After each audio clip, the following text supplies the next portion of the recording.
Graduation is approaching and the students of Class 3E must eliminate their teacher before the entire planet is destroyed. Today we will continue with Korosensei's story with the live-action assassination classroom. The Graduation, from 2016. Graduation is just 6 months away and Class 3E at Kunugigaoka High School still hasn't been able to eliminate the octopus teacher. The creature that destroyed part of the moon will do the same to Earth, if not stopped by March next year. It is notable that the students' fighting skills have evolved a lot since they started the quest, but still it's not enough to destroy the yellow monster. As in a few months the whole class would be going through graduation, Korosensei takes the opportunity to ask one by one which career they plan to follow. Some students intend to enter politics, others opt for diplomacy. Karma, for example, wants to become a civil servant, and so everyone has been revealing their plans for the future, except Nagisa.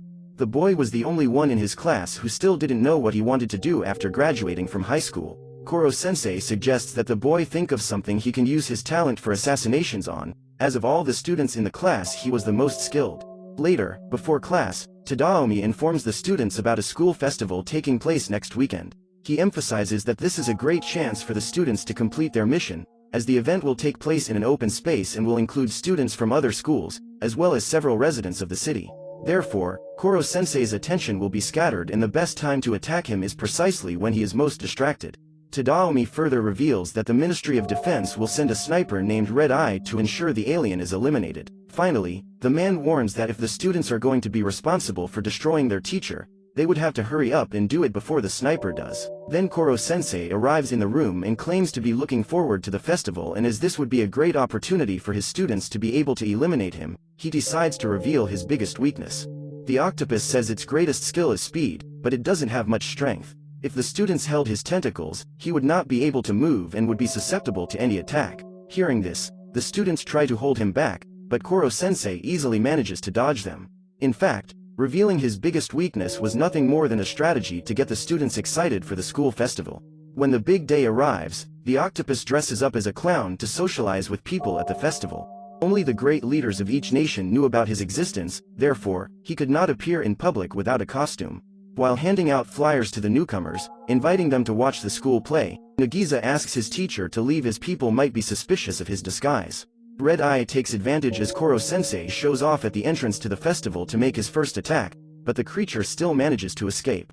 Later, the play begins and the students plan to use this moment to eliminate the teacher. Their plan was to use the audience to prevent the octopus from revealing his true form and fleeing the spectacle. Even dressed in a giant peach, Korosensei manages to dodge the attacks and suddenly appears next to the sniper. Within minutes, without the man noticing, he was on stage, dressed as one of the main cast members, and the audience applauded the spectacle. At the end of the play, the teacher still thanks Red Eye for participating, because thanks to him his students worked even harder to eliminate him. Minutes later, Korosensei heads to the school shed, where 3 delinquents were threatening his students. The yellow octopus wears a bizarre costume and tries to impersonate Professor Tadaomi. He then uses his tentacles to shave the boys' heads and dress them in a ridiculous outfit. After witnessing this episode, the boys are scared and leave, and Korosensei returns to school with his students. At the end of the festival, the octopus helps his students to store all the materials used in the play. In that instant, Kayano reveals the tentacles she was hiding around her neck. Suddenly, she starts attacking the professor. First, the girl drops water to weaken him, then uses her tentacles to strike the creature. But during the attack, the girl starts to feel severe pain and Korosensei approaches to try to help her. In that instant, Kayano reveals that she is Yukimura Aguri's younger sister. She accuses her teacher of being responsible for her sister's death and flees into the forest. The students ask Itana if he knew that Kayano had tentacles and the boy claims he didn't. He even says that since the girl was not receiving maintenance for her powers, she was probably in horrible pain.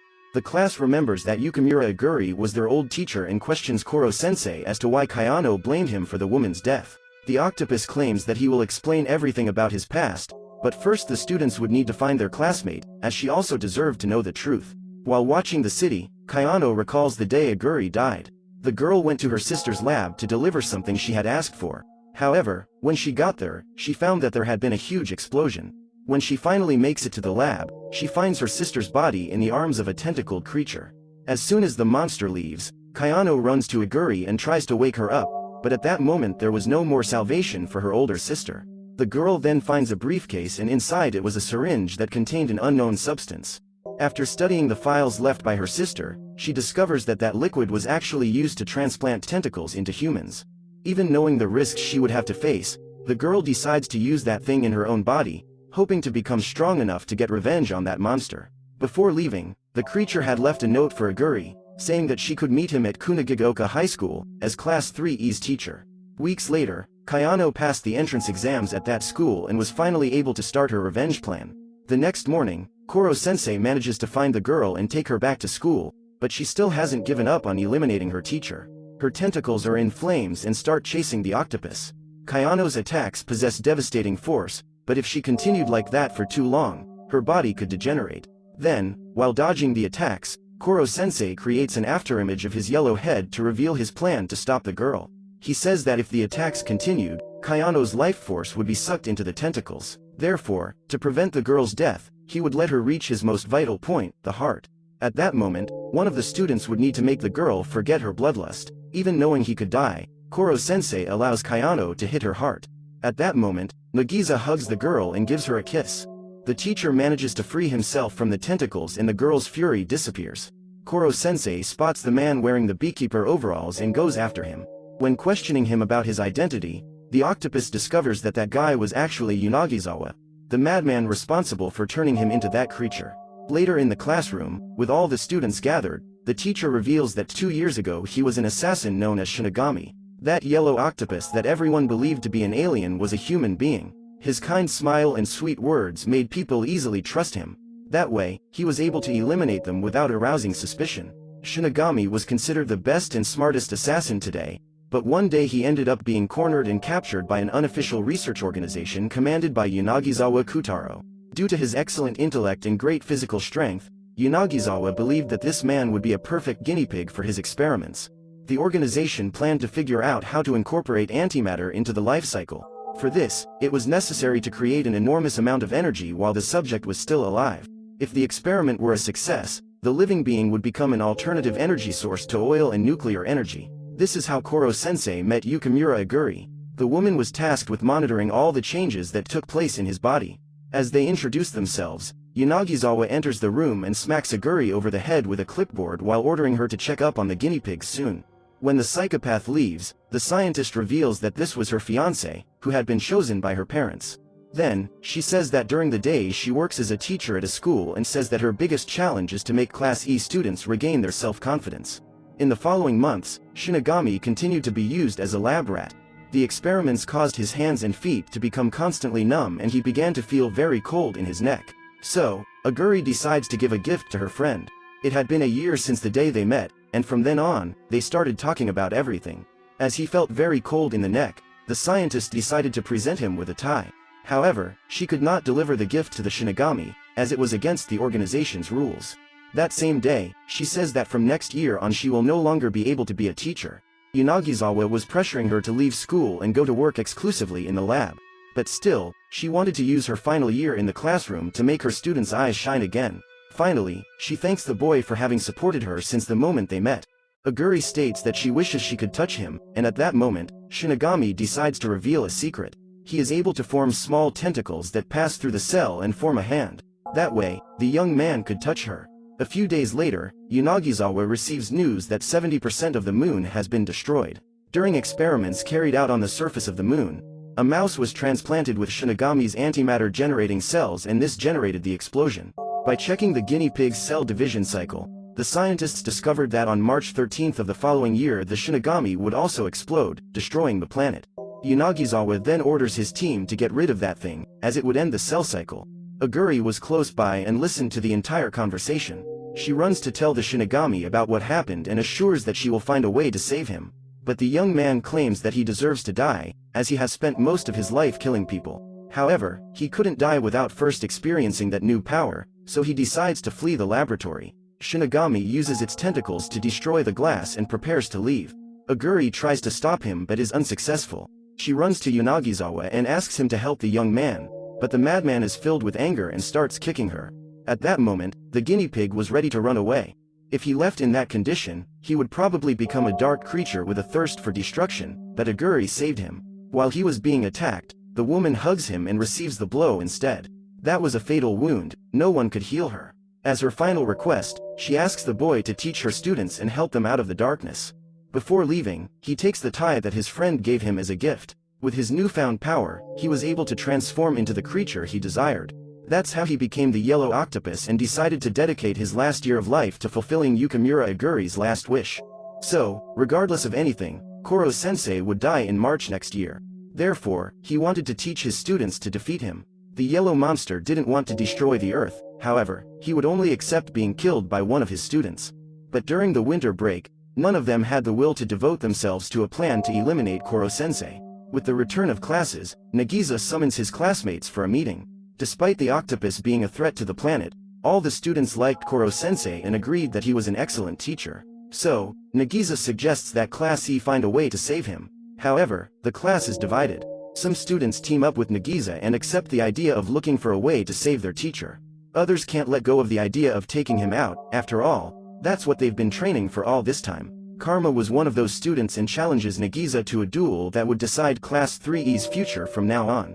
Nagisa starts the attack. They exchange a few blows with the anti-teacher knife, which was harmless to humans. The deal was that the first to manage to put the knife in a vital point of the opponent would be the winner. Despite Nagisa being the best when it comes to assassination skills, Karma was still faster and stronger than him. In addition to having more experience in hand-to-hand combat. Even injured, Nagisa keeps trying to beat his classmate. He grabs the boy and tries to immobilize him, but Karma's left arm was free and he could win the fight at any moment. However, the boy preferred to give the victory to his friend, as he saw that he was really determined to help Korosensei. In the end, this fight didn't decide anything. Then all the students came together to agree on what they would do about their teacher. It was unanimously decided that while all the Class E students were looking for a way to stop Korosensei from exploding, they would continue with the mission to eliminate him. That way, they would be able to fulfill their duty to save the planet, whether saving the professor or killing him. A few days later, Ritsu managed to collect data classified as top secret from a foreign country. This data revealed that the probability of the creature exploding in March was only 1%. She also discovered that it was possible to manufacture a medicine that would prolong Korosensei's life. For this, the students would need to access the initial data of the research carried out with him. The problem is that no one knew Yanagisawa's situation, who was the only one in possession of essential data from the initial survey. But Itana had an idea where the man might be hiding, as it was he who gave the boy the tentacles. The boy, along with Nagisa and Karma, heads to the laboratory and, with Ritsu's help, they manage to get the tape that contained all the data related to the research done with the professor. After accessing the information, Okuda has the help of his colleagues to create the medicine. Their first tests don't work, but after several attempts, the students manage to achieve the expected result. The next morning, the medicine to stop the professor's outburst would be ready. Meanwhile, at the Ministry of Defense, the project to put an end to the super creature is almost complete. It is a particle accelerator that was sent into space, and in 170 hours it would be ready to fire the laser that would end Korosensei. The next morning, Tadaomi goes to the teacher's office and gives his farewell. He says graduation is coming up and soon the relationship between the two would come to an end. The octopus says that even if it is difficult, they should fulfill their professional duties. Tadaomi agrees and leaves. After leaving the facility, he calls his superiors and informs them that the super creature is alone on Class 3E's premises. By doing so, a barrier is activated to prevent Korosensei from escaping. Before the students can reach the school to finish their medicine and give it to the teacher, the military captures them and takes them to an underground prison. They were to be detained there until the mission to eliminate the creature was accomplished. An officer informs them that the octopus is being held in the school by a barrier, and at midnight, the organization would fire a special laser to eliminate him. Tadaomi appears soon after and the students say that they prepared a substance capable of saving Korosensei. But the man reports that world leaders have decided to rule out any possibility of saving the creature. The decision to eliminate that monster was taken by consensus with all countries in the world and could not be overturned. After saying that, he leaves, leaving his students extremely disappointed.